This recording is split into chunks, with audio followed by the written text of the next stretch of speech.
Hey everyone, in today's video, I'll show you how to deploy a website on Vercel. It's a really simple process, so let's get started.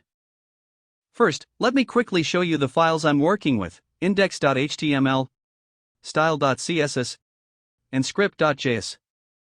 These files make up the website. Now, let's go to GitHub to upload them. I'll click on the New Repository button on GitHub, give it a name, and then create the repository. Once it's created, I'll upload the files there. You can drag and drop the files into the repository, and then commit the changes. And just like that, the files are now on GitHub. Now that my files are uploaded, let's move on to Vercel.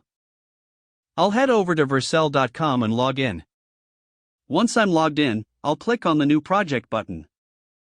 Vercel will detect all the repositories I have on GitHub, so I'll select the one I just uploaded. Vercel automatically detects the project's settings and will deploy the website for me. The deployment process only takes a few seconds, and once it's done, Vercel will provide me with a live link to my website. Let me show you that link. Once deployed, you'll see your website live and accessible by the link provided by Vercel. Now, let's say you want to change the default domain Vercel gives you, which is something like your project name.vercel.app.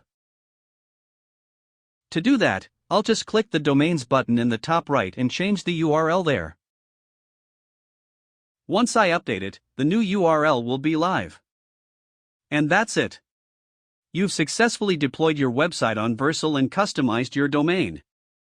It's a super easy process, and Vercel makes it simple to get your site online.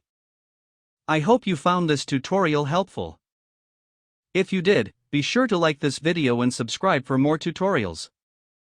See you next time.